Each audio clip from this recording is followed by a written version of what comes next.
Hi everyone, and welcome to our IF and IHC webinar. My name is Rebecca Northeast, and I am a product manager here at Protein Tech.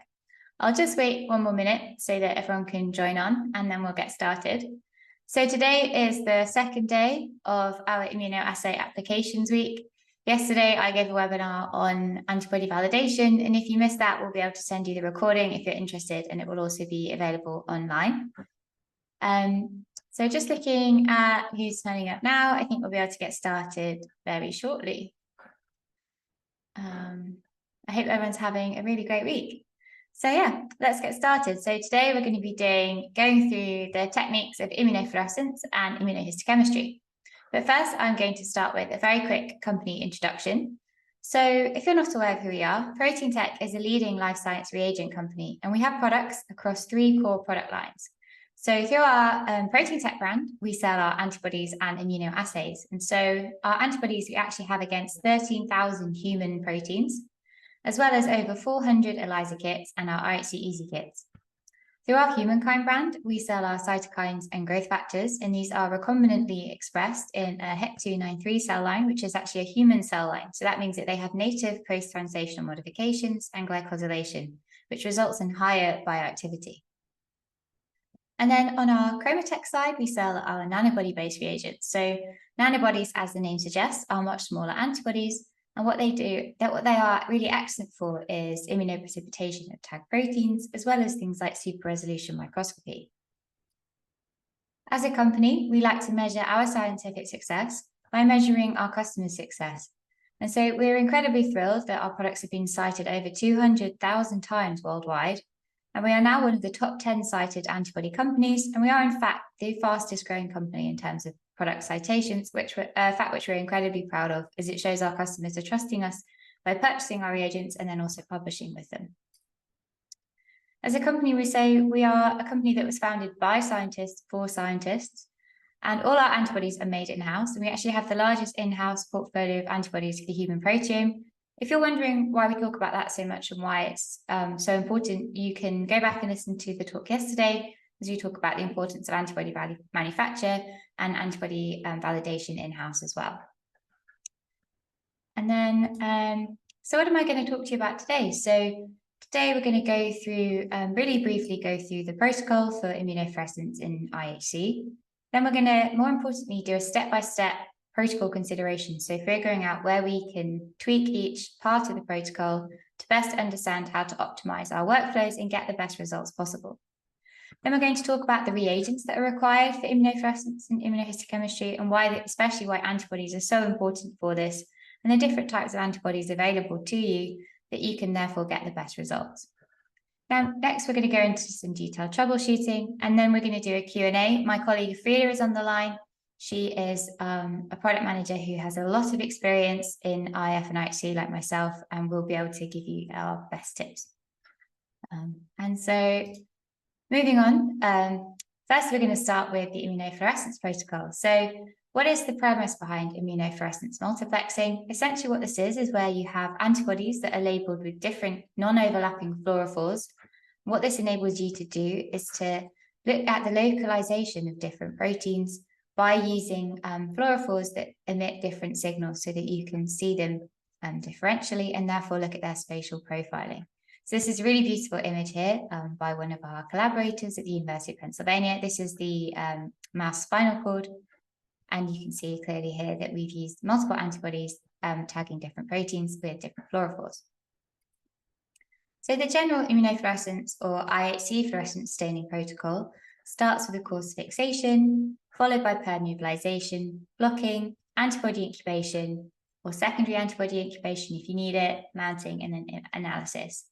And alongside these as well, we have to make sure we're doing sufficient washes in between our antibody incubation steps to make sure that we are removing as much of that non-bound antibody as possible to get the best background. But again, this is a kind of whistle-stop tour of the overview of the protocol. I'll break down each step in depth later on. And then this is a bit of a different protocol, but this is for paraffin-embedded tissue, generally typically used for IHC. So here you can see that we start with our tissue sample before having to deparaffinize and rehydrate. So we remove the paraffin, by rinsing the blocks in xylene. And then we rehydrate with decreasing series of alcohols, followed by enzymatic blocking, and then your typical antibody incubation, and then your signal detection. That's typically using a chromogen such as DAB, before you're then able to visualize your slides with a bright field microscope.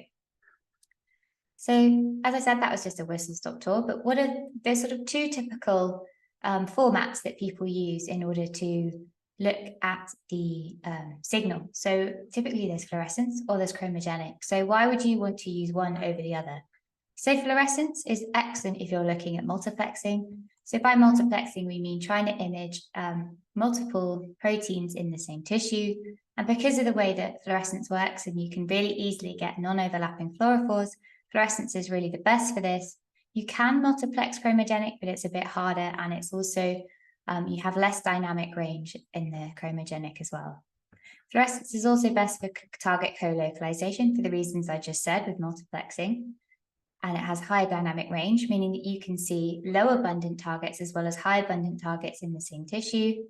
And if you use a confocal, you can do what's called Z stacking and stitching. So that means you get really high resolution images through the stitching, and then Z stacking means that you can image thicker tissue as well. So that's why fluorescence, if you're using a confocal, is typically better for thick tissue, and also it's really good for cells as well. Cells don't necessarily work that well with chromogenic staining.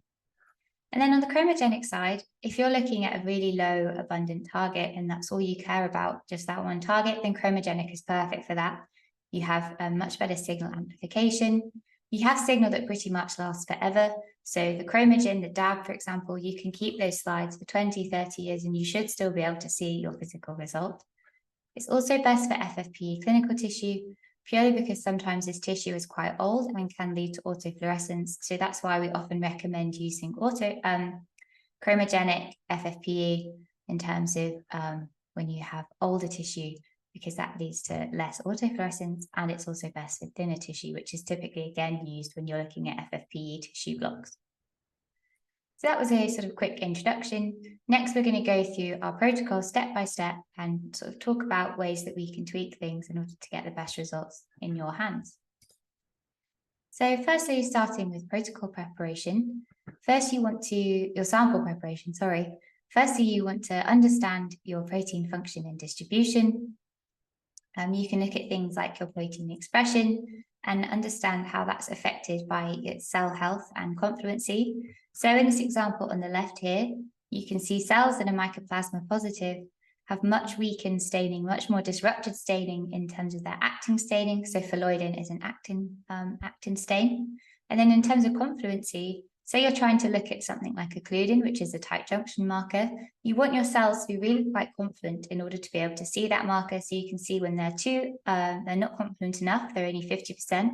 You can not really see that tight junction marker that well. But when you're looking at 80 to 90% confluency, when looking at this type of marker, that's really important to see how that the higher confluency leads to much better imaging. And that's sort of what we're trying to say when trying to understand your protein function and distribution. A high confluency for this with occludin doesn't necessarily work for all markers, so do be aware of what is best for your target at the time. And in terms of fixation, when I've been talking to our R&D team about how best to educate our customers and our scientists that watch these webinars, they always say that fixation and sample preparation is by far the most important thing that you can do in order to get the best results. So fixatives and fixation is really important because what it does is it prevents tissues and cells falling apart due to natural sort of degradation processes. So typically the ones that are really commonly used are things like formaldehydes, typically PFA or paraformaldehyde or formalin.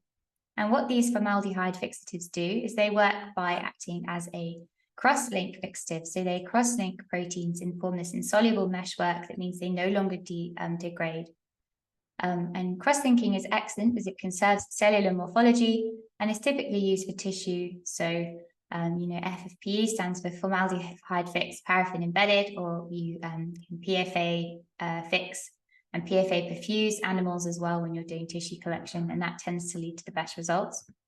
One of the main issues with cross-link fixatives like PFA or formalin that they can mask epitopes and cause autofluorescence. And we'll talk about how to handle this later on, but this is just one of the main issues that people find using this fixative. Other common fixatives that are used are organic solvents, typically -20 ethanol or methanol. And these are really good, especially for cellular, so ICC, cellular immunofluorescence. This is because they don't mark epitopes and they're really good for cells and cell surface markers. However, they can also be damaging to certain epitopes, and this is because you can get a loss of lipid components. So organic solvents essentially work because they dehydrate the cells and then cause the proteins to precipitate and denature in situ.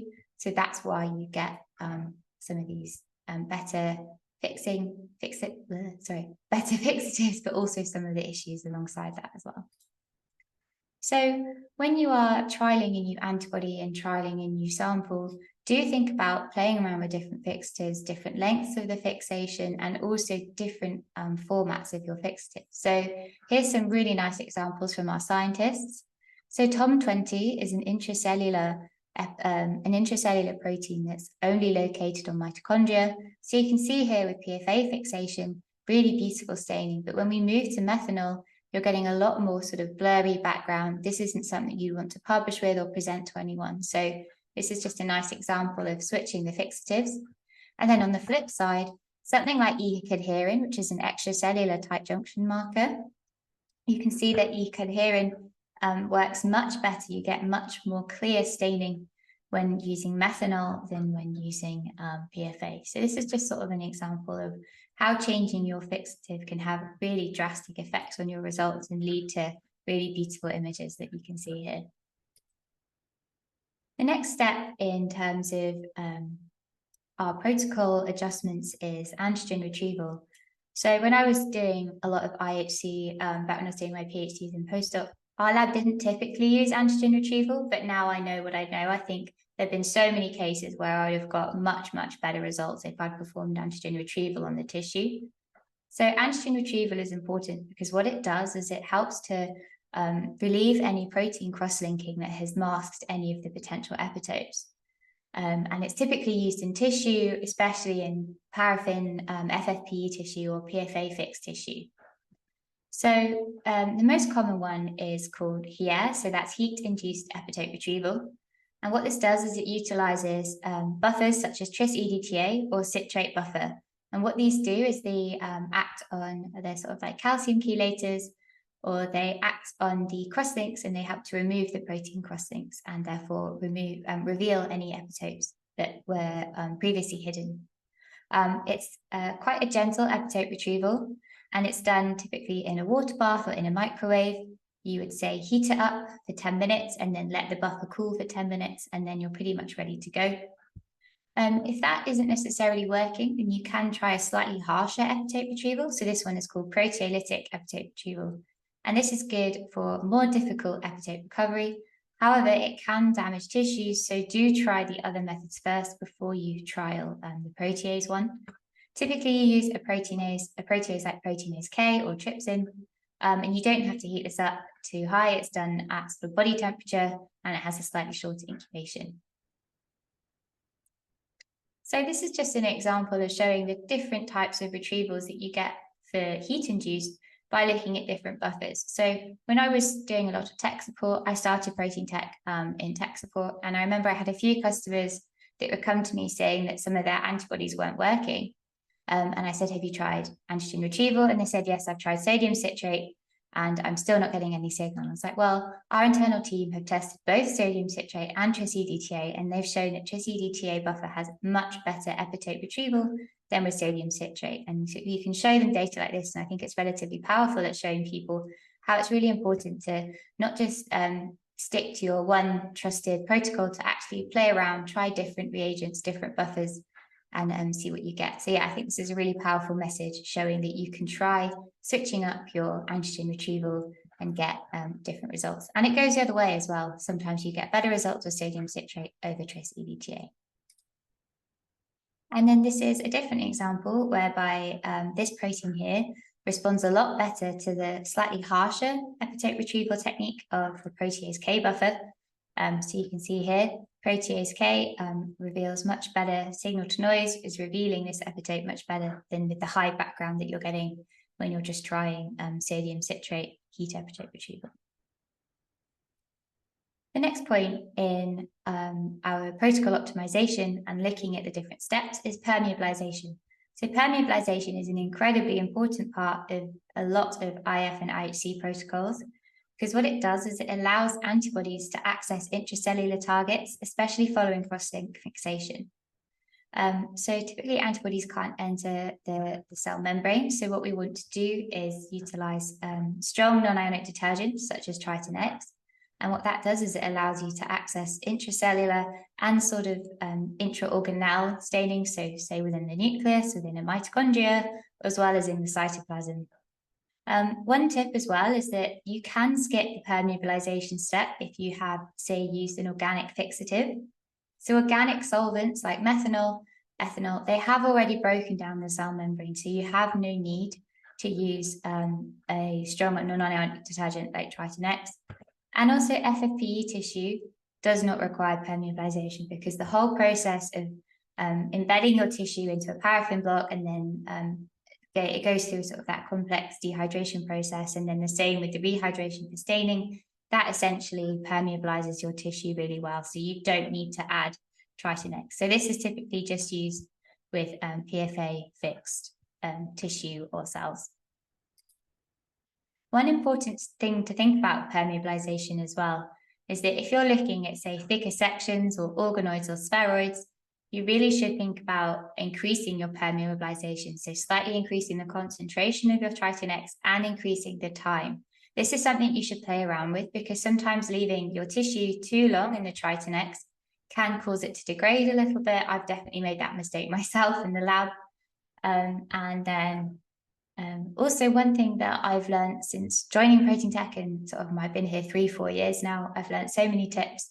And one of them is that antibodies can actually get stuck intracellularly, and that then will cause high background. So one way that you can sort of, if you think this might be the case, if you've got a relatively thick sample, or you think that your antibody is getting stuck, then one thing that you can do is to increase your detergent concentration and its duration, and also increase the number of your wash steps. So it's all very well doing slightly longer wash steps, but increasing the number of your wash steps is what's really important at trying to remove any unbound antibody and any of that unbound antibody that might be getting slightly stuck intracellularly and causing high background later down the line in your workflow.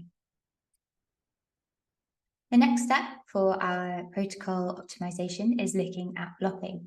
So protein blocking is one of the typically things that we do for immunofluorescence. And this is really important because what it does is we use things like serum, so either donkey serum or the serum that your secondary antibody is raised against, or BSA, which is bovine serum albumin. And serum is really important. It's a good blocking reagent because it contains antibodies that bind to non-specific sites. If you are using BSA, then it can be a good idea to also include Triton, because what this does is this acts as a surfactant, and it helps to aid in the wetting of your sample and improve the coating of the BSA. The next part of blocking is enzymatic blocking, especially if you're looking at IHC and using a chromogen, then this is where enzymatic blocking is really important.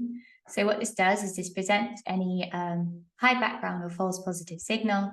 So say you have a secondary antibody with HRP as its detection reagent, you want to make sure that you're blocking any endogenous enzymes that could be activating this HRP by using H2O2, which is hydrogen peroxide.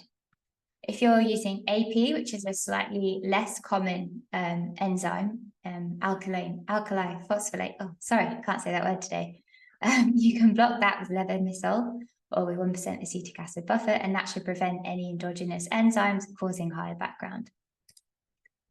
One tip that came about from our R&D scientists when they were developing some of our IHC kits is that they discovered that there's really no need in the majority of cases with FFPE sections to do peroxidase quenching. So we have slides and slides, so much data demonstrating that there is no difference in the background with various antibodies when you're looking at quenching versus not quenching. But I will stress that this enabling you to skip this step is obviously great. If you have FFPE sections, it will save you time. It will also save you a perhaps slightly damaging process as well. But if you are looking at frozen tissue or anything else that with a chromogen that isn't just FFPE, then it's really important that you have this quenching step. So frozen tissue obviously hasn't gone through the whole paraffin embedding and dehydration process that clearly has deactivated any endogenous enzymes. So again, this is just a fun tip if you are using FFPE sections. The next thing we want to think about when we're performing our steps is what kind of primary antibody staining we're going to do. So typically, in the one that most people are aware of is the indirect staining. So this is where you have one primary antibody that's unlabeled and that binds to your epitope of interest. And then you detect that primary antibody with a secondary antibody that has your detection conjugate. So that might be either a fluorophore or a chromogen, like HRP.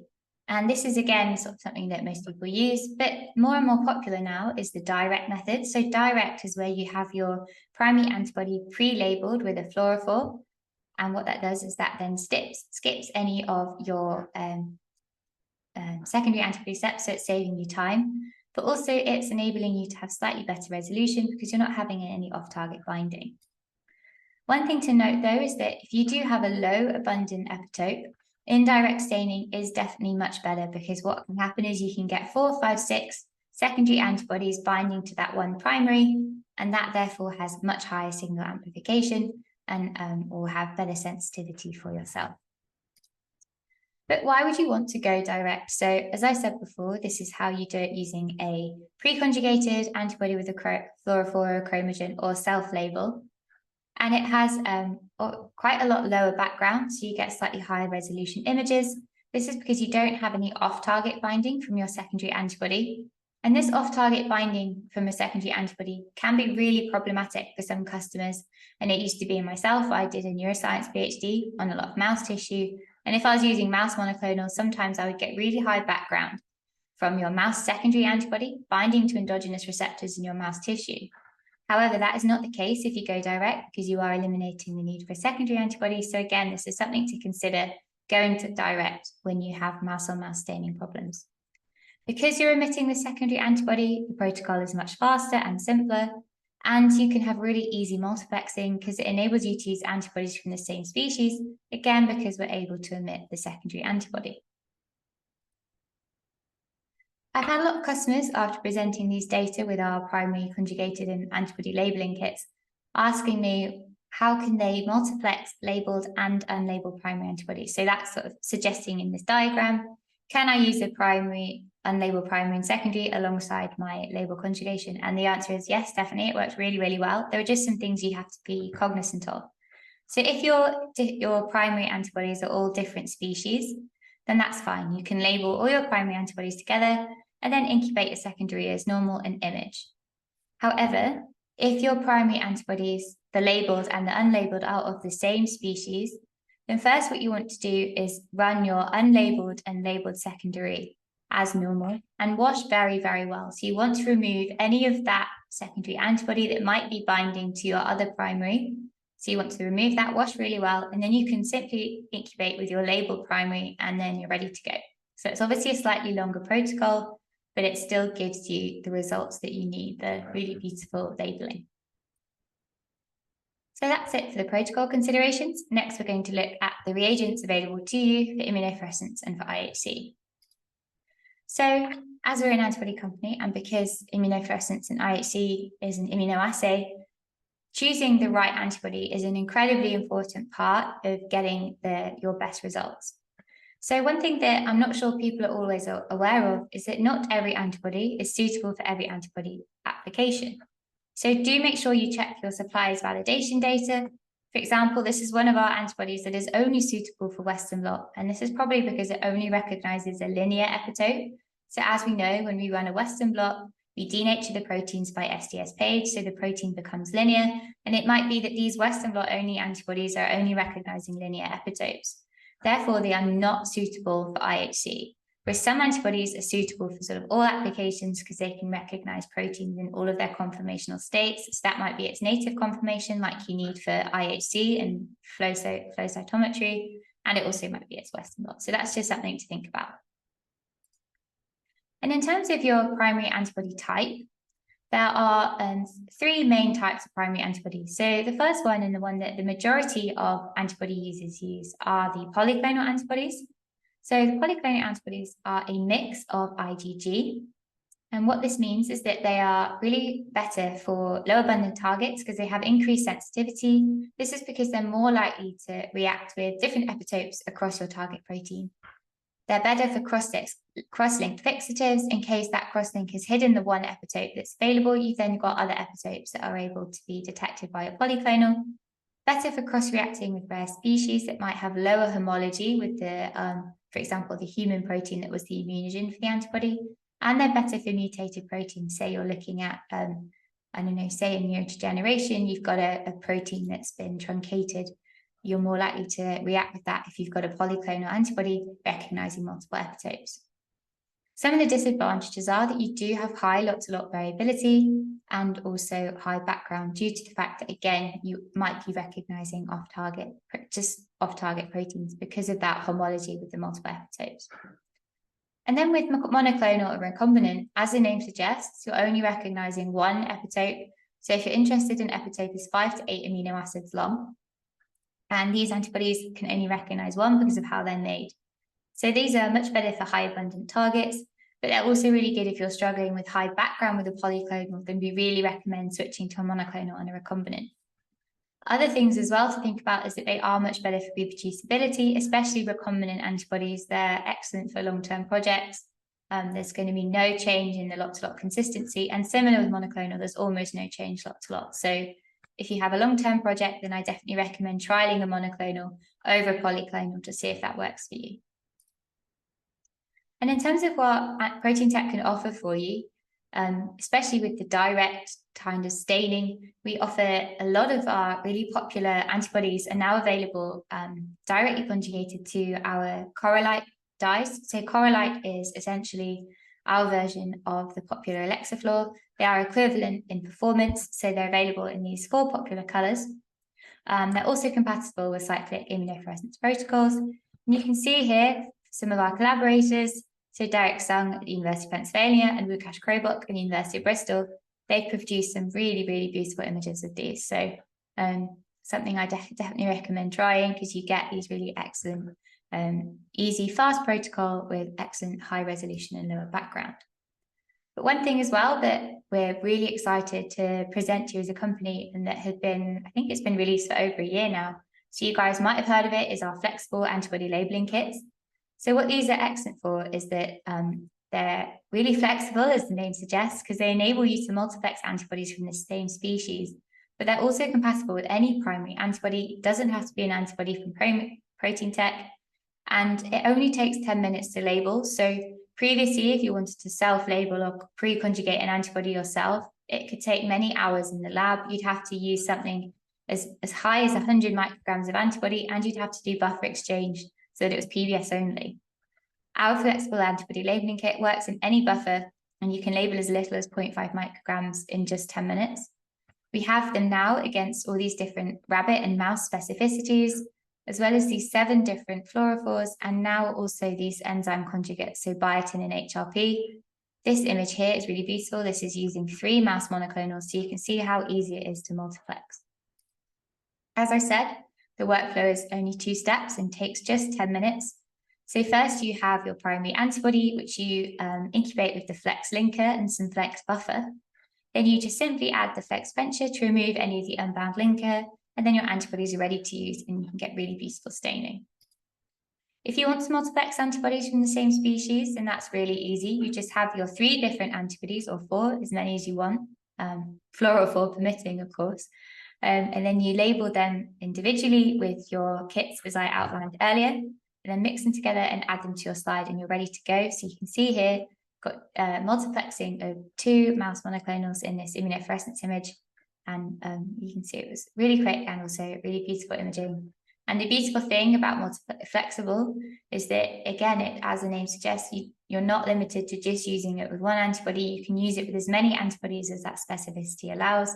Therefore, you can have really flexible panels for immunofluorescence.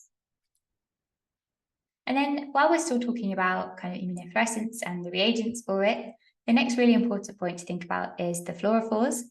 So there are typically two types of fluorophores when looking at this. So we've got our synthetic dyes. So our synthetic dyes include things like our Coralite Plus dyes, which, like I said, are the equivalent of the traditional Alexa fluor. And what these are sort of traditional organic dyes that have been sulfonated, which means they're negatively charged and more hydrophilic. They are also brighter, pH insensitive, and last a lot longer. So that's why these synthetic dyes have sort of become really huge in the life science reagent market, because they are so reliable, they're so bright, and they're not really affected by many experimental conditions. That's why they're really, really popular. And what I'm talking about is over the sort of more traditional dyes like FITC and Texas Red. These dyes nowadays as well, their chemical formulas, they've become a lot, dye makers have become a lot more clever at making sure that these are really sustainable in terms of signal, but they still are not as good as the synthetic dyes. I remember when I was, during my PhD, I was using FITC to do some demonstrating for an undergraduate practical, and we were using FITC for looking at the brainstem, I believe. And I could only show 2 or 3 students this one image before it would just completely dim, because that was as far as it would allow me to use. So that's just something to bear in mind. They might be slightly more expensive than your traditional dyes, but they are definitely worth it. One tip as well that I got from our scientists at Protein Tech is that using the correct mounting media is really important, because what that does is it helps to optimize the refractive index and also slows down any photo bleaching. So there are lots of different types of mounting media out there, so do have a look and see which one works best. Some mounting media works better for certain brand of fluorophores than others, so that's just something to be cognizant of, and it's definitely a cheap switch to help improve your imaging for sure. Whilst we're on the topic of sort of fluorophores, we're going to then talk about secondary antibodies. So secondary antibodies are, as you all know, typically the thing that helps us to detect our unlabeled antibodies. So first off, you want to ensure that you've got the correct species for your primary. One thing people might not be aware of is that you have different mouse monoclonal isotypes. And what you can get as well is isotype-specific secondary antibodies, or you can get generic mouse secondary antibodies. So you want to look for something that says the heavy and light chain, or you've got the isotype specific in terms of how you're detecting your mouse monoclonal. The other thing you want to check with your secondary antibodies is that you have non-overlapping fluorophores. This is really, really important, because you might not be aware that things like FITC and Coralite fluorotate, they actually have almost identical spectra. So you can use things like SpectraViewer. We have SpectraViewer on our website, or there's SpectraViewer available. It's a free tool that enables you to plug in the fluorophores that you're using, and it will show you the spectral overlap, so you'll know whether or not your fluorophores are suitable. If you are multiplexing with secondary antibodies, then we do recommend you choose highly cross-absorbed, because what this means is that you're then unlikely to get any cross-reactivity of your secondary antibody cross-reacting with, say, an antibody against the species that it's not designed for. And then in terms of IHC secondaries, one thing that we really recommend and always use ourselves at Protein Tech for the chromogen side is the polymer HRP. So polymer HRP is really clever. What it is it's a specialist strand backbone with the HRP attached to that. And then a lot of different biotin-related secondary antibodies are able to attach to that. So what this means is you get really excellent signal amplification.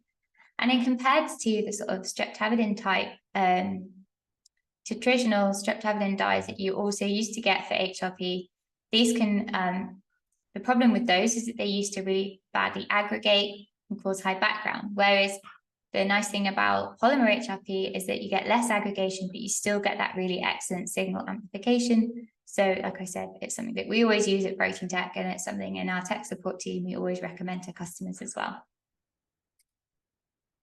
We've also literally, I think last month, just launched our multi-Rab recombinant secondary antibodies.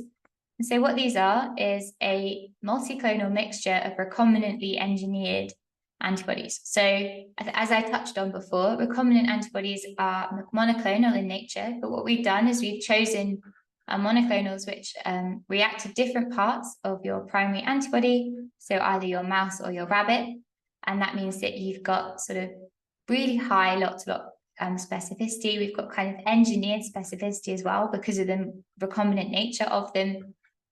They are definitely outperforming some of the competitor secondary antibodies that are not recombinant, and they also have really low cross-reactivity with off-target species. So this is something we're really excited to launch. Yeah, this is definitely something to consider. We will include links to the multi-Rab page after this talk so that you guys can find out more for yourself afterwards. Oh, and I'm sorry, this image isn't coming up, I'm not sure why, but the nanobodies as well from our sister company, Chromatech, these are really excellent for things like tissue clearing. So nanoboosters, what they are is they're a small nanobody that has a fluorophore attached. And because it's 10 times smaller than your traditional antibody, what this does is enables huge reduction in incubation times due to increased tissue penetration. And also you have much lower epitope label displacement because of the minimal linkage error. So customers that do tissue clearing, so things like VDisco, a lot of neuroscientists do it to visualize some neuronal tracking. And that's what nanobodies are really excellent for. And if my PowerPoint was working, that's what you'd be able to see in this image. And I've just sort of included a kind of cheat sheet here, lastly, to talk about the different types of antibodies that are available to you and which is best for you. So with our flexible labeling kits, they're really good for same species multiplexing, same for our correlate pre-conjugated antibodies. But in terms of the traditional multi-Rab secondaries, you have to use different species multiplexing here, but that's not to discount them at all. If you're looking at mouse-on-mouse staining, then directly flexible or correlate pre-conjugated are really excellent for that. Secondary antibodies can have issues, can have not. That's why I've put this, the question mark. And in terms of how abundant is your target, which one should you use? If you have a high to low or high dynamic range, then using traditional is really perfect for that. Correlate pre-conjugated are also really good for high to medium low abundant. And the flexible antibody labeling kits are good for high to medium abundant targets. So just think about when you're choosing what signal development method to go for, think about how abundant your protein is in your cell or your tissue before deciding which one to go for. And in terms of panel flexibility as well, obviously with secondary antibodies and with flexible, you've got much better flexibility because you're not stuck with one fluorophore attached to that primary. Whereas with correlate, you have only got one fluorophore, but that, if you know you're always going to use it in that panel, then correlate is perfect for that.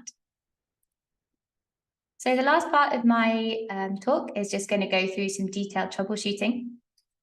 So first off, when we're looking at immunoassays, we really want to think about the controls. So controls are so important because otherwise you're just looking at signal, and you have to make sure that what you're watching is, what you're seeing is real biological signal. So ways that we can do that is we can test our secondary only. So what we'll do is we'll emit the primary antibody from the buffer, but run the workflow as normal.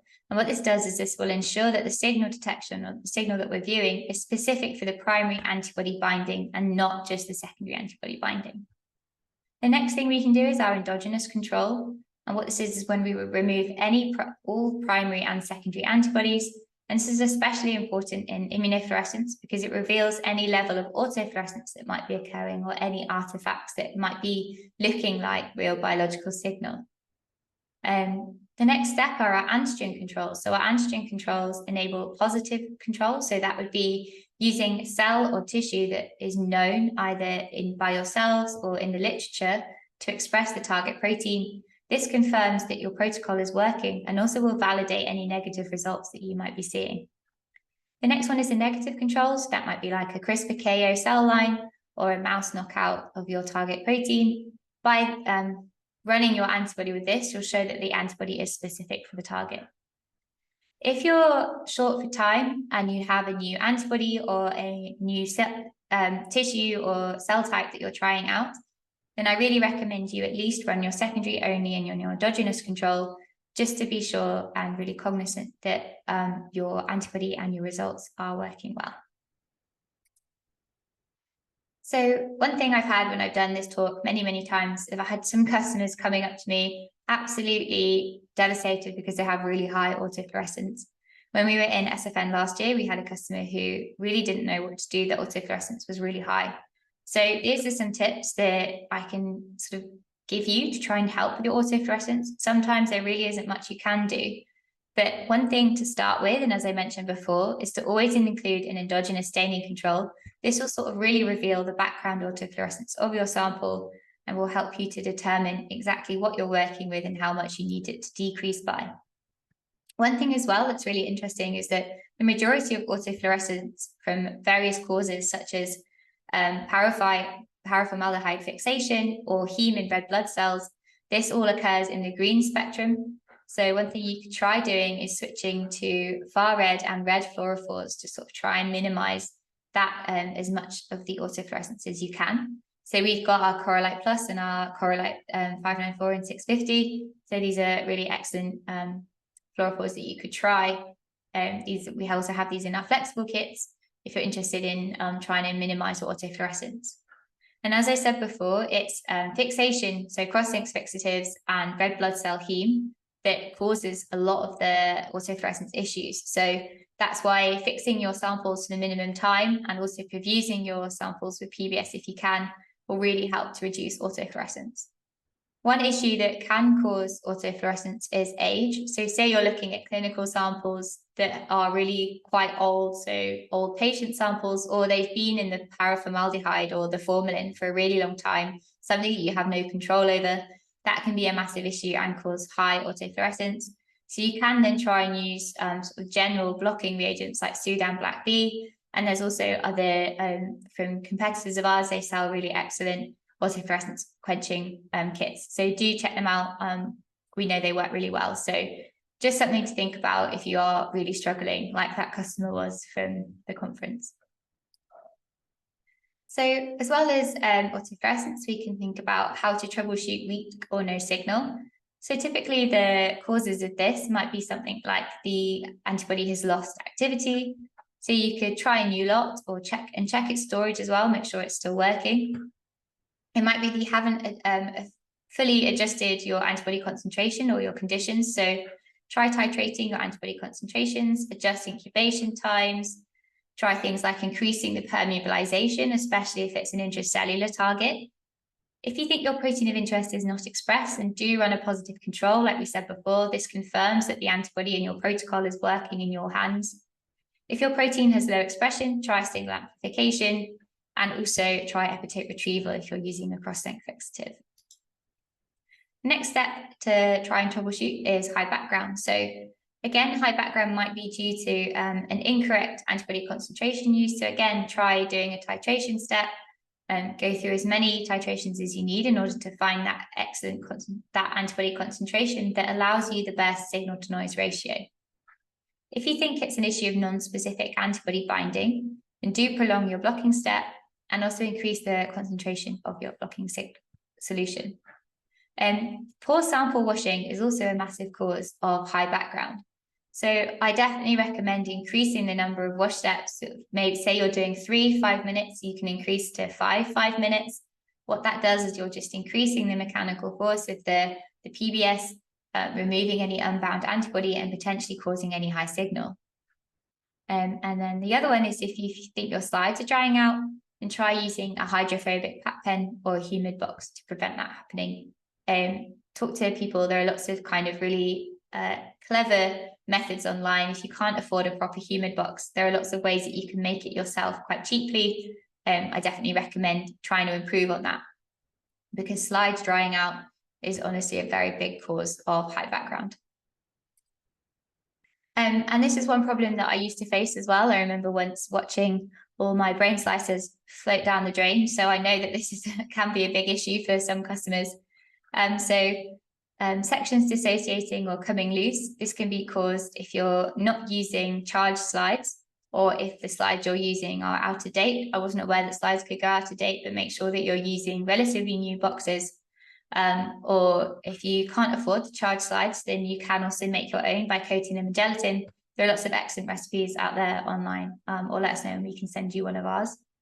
If your slides are not properly dried when frozen, that can also cause massive issues with staining later down the line. So do make sure that you are defrosting them and drying them fully for 30 minutes before then fixing and staining.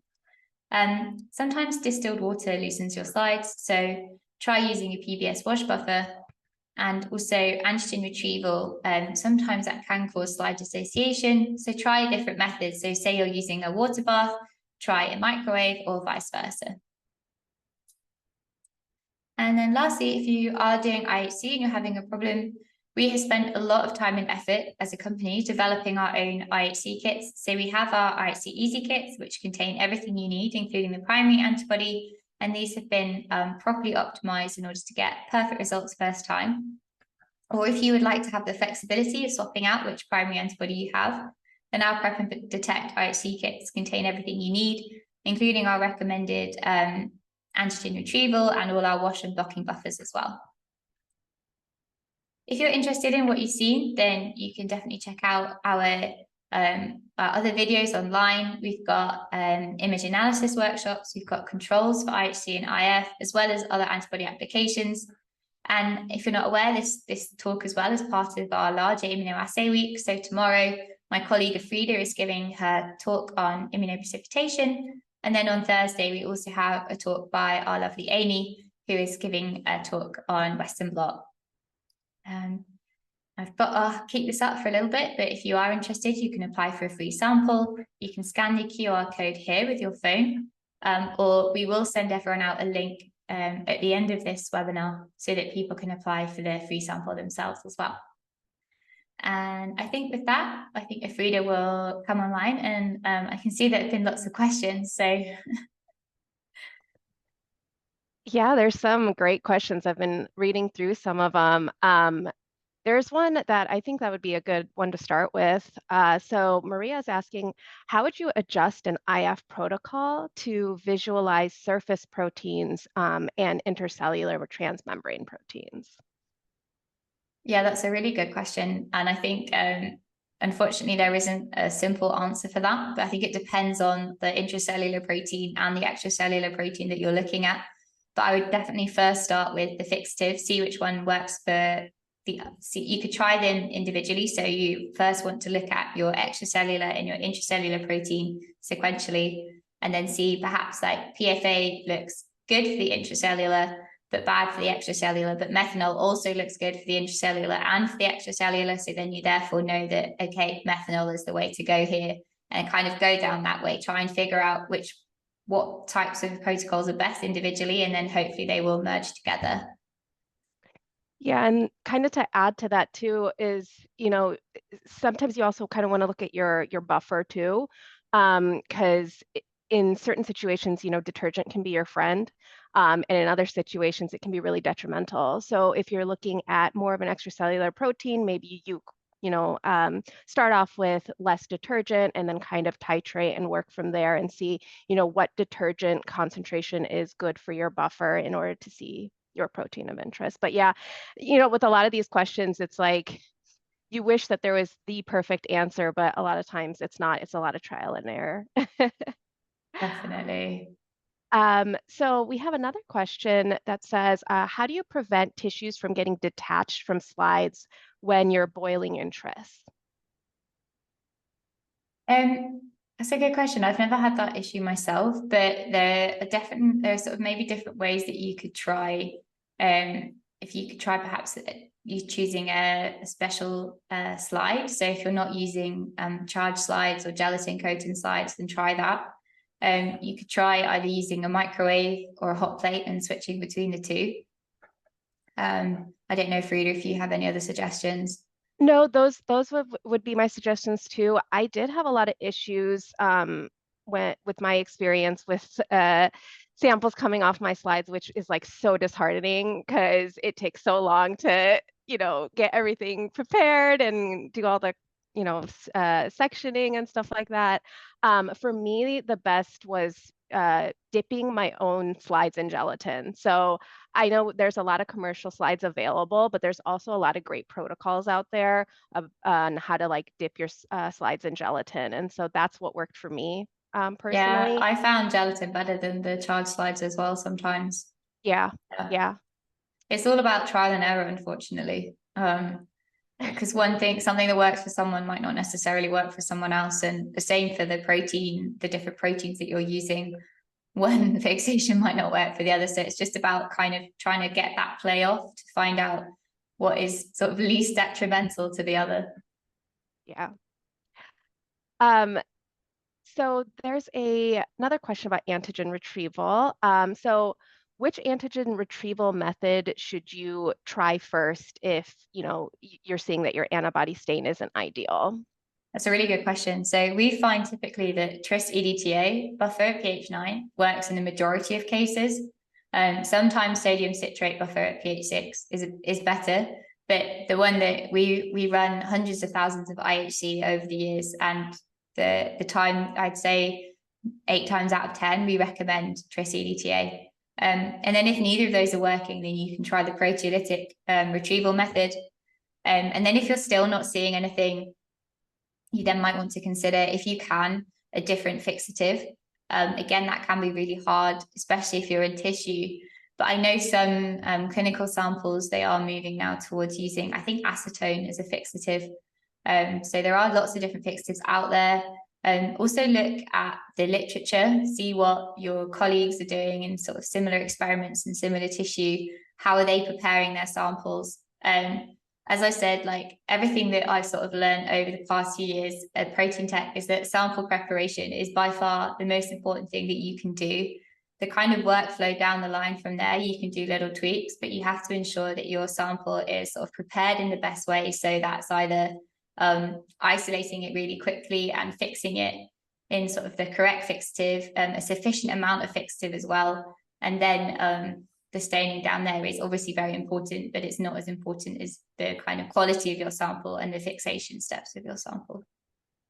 Yeah, that's really great advice. And especially, the looking through publications, it's like there's no need to, reinvent the wheel again. And so, yeah, it is really important to kind of see what others have done and what's worked for them.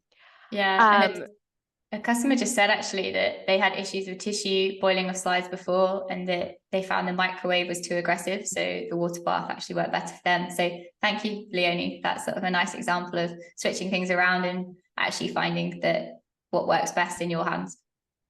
Yeah, and like sometimes it's the smallest things, like the things that you wouldn't think would actually change anything. Like it's not necessarily, changing reagents, but the apparatus you use to heat, or it's very interesting how like these things happen in the lab.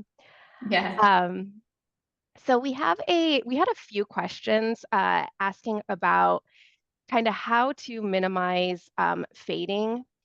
So if we have any recommendations on kind of mounting solution.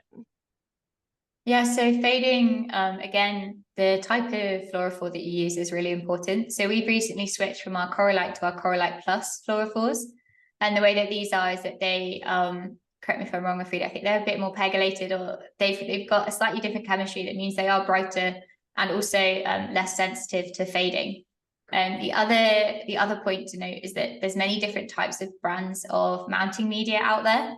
And we've had feedback from our customers before that Coralite works really well with certain mounting media and not with others. And they said it was really funny that the Elixifluor fluorophores work much better with one, but with rubbish with the other. So I definitely recommend, if I remember correctly, mounting media isn't that expensive. So do try maybe try a range of different brands of mounting media, see what their ingredients are if they disclose that, and play around with that and see if that can really help with fading. But yeah, definitely the point of fading is the type of fluorophore that you're using and also the mounting media. Yeah, me personally, I've had really good luck with like hardening mounting media. I used to use like the, anti-fade mounting media all through graduate school. And then once I went to my postdoc, I started using like the hardening mounting media, and it was amazing because it was just like weeks later, I would still see really good staining on my tissue. So, That's like really, Rebecca said, I think it depends on not only like the tissue, but obviously the targets I was looking at were different too. So it probably is a culmination of all these yeah. things. I spoke to a microscope vendor once, and they said that it was also like the how you dry your tissue, I think he said was really important. Um, but again, it's I don't know, he was looking at a certain type of tissue that we weren't working on. So we were working on brain, and we tried loads of stuff to try and prevent fading, and it wasn't working. But I think he had like a colon section. So I think again, it just depends on the makeup of your tissue, so many different things, the phase of the moon, joking, but Yeah, right. Sometimes it feels feels that it way feels though. like that sometimes, yeah. Um, So we also had a lot of questions about autofluorescence. I know you touched on it a little bit in terms of some tips, but there was a few people who were talking about working in heart tissue, and of course this would be an issue when it comes to autofluorescence.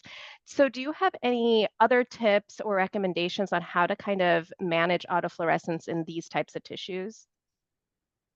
Yeah, I guess I can only kind of reiterate what we touched on before. So autofluorescence is caused by three things predominantly. So it's caused by cross-linking fixatives.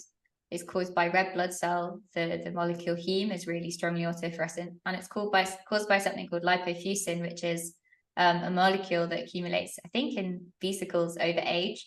So if you have, unfortunately, like human clinical heart tissue that's really old and has been sat around in formalin for ages, then you are unfortunately going to have quite a lot of high autofluorescence. So things that you can try and do if you're, say, working in animal tissue is that you can perfuse your tissues with PBS before then perfusing with the PFA. I used to do that with mouse brain, and it was always providing the best results. You really want to be careful as well of how long you leave in PFA. So the amount of time that you leave in PFA and the amount of fixative that you have is determined sort of by the tissue that you're looking at, and also whether or not you perfused it beforehand. So some people aren't aware actually that you actually need a really high volume of PFA in order to make sure that it's really well fixed. But if you have enough, I think it's something like 50 to 100 times volume to the size of sample of PFA that you're meant to use. I think that's something that our R&D scientist Abel said. And another tip is, so ensuring your fixative is done well and done for the least time needed. Perfusing, and then there are lots of really good commercial reagents out there. So there's one called Vector TrueView. That's something I used in the past. It has I think Sudan black bee and borohydrate as the reagents, and a mix of other things. And you can look them up. Myself and other collaborators have used it, and it's worked really well. So I don't think it's prohibitively expensive, but you can also make your own if you can't afford that. There are protocols on sort of like ResearchGate that use Sudan black bee and other kind of blocking reagents that help. Yeah, I absolutely agree with everything you said, and especially if you have the ability to, perfuse the tissue beforehand. There's a lot of tells during the perfusion. So obviously, a bad perfusion is going to lead to a lot of autofluorescence. So when you're perfusing, you want to make sure that liver is white, white, white before you kind of even add the PFA. So when you're first kind of fleshing everything out with PBS, there's a lot of tells to make sure that, your perfusion is working properly. And I guess for so cardiac tissue, you've kind of got in from there. So I don't know if you perfuse it. Frida and I are both neuroscientists, if yeah, you can tell. we're not we perfused necessarily. everything was perfused. So I think we have time for one more question. So I thought this was a really nice one. So do certain proteins have a higher risk of epitope masking during fixation? That's a really good question. Probably, but I'm not aware of which ones, unfortunately. Maybe the slightly bigger ones. Just thinking about it. I don't know, Frida, are you? So yeah, so it definitely depends on the protein. Larger proteins, like Rebecca said, do have a more risk of, epitope masking just because they are so big. So I guess more can go wrong. So they can kind of, change shape, and also phosphorylated proteins or other proteins that have kind of post-translational modifications, they tend to be more susceptible to in terms of epitope masking. But yes, it's all kind of dependent on the localization of your protein and what your protein is. So yeah, yes Yeah. is the But yeah, so also don't forget about antigen retrieval. Like I said, we didn't really use it enough in our lab, and from what I've seen since joining Protein Tech, it's literally night and day. Like the signal to noise ratio is increased so much that your results look amazing. yeah. Well, I think we're at the top of the hour. We had so many great questions, like we always do, from everyone. But yeah, I don't know if Rebecca, you wanted to say the final words? No, thank you so much for tuning in, everyone. And I saw that some people said that you haven't received the email from yesterday. Sorry about that. We had some people off yesterday and this morning. So you should have received the email soon, if not by the end of the day. And the same for this one. There's some processes we have to go through before we can send the email out. So it does take 1 or 2 business days. But you will all get an access to the recording. And I'll also include the recording of the antibody validation webinar yesterday. And if you are interested on joining our other webinars, so we've got the immunoprecipitation one led by the wonderful Afrida, who's on the call right now. And then that's on Wednesday. And then we've also got our Western blot one on Thursday. So yeah, really exciting week. Looking forward to seeing more of you again. So yeah, thanks for joining. Bye.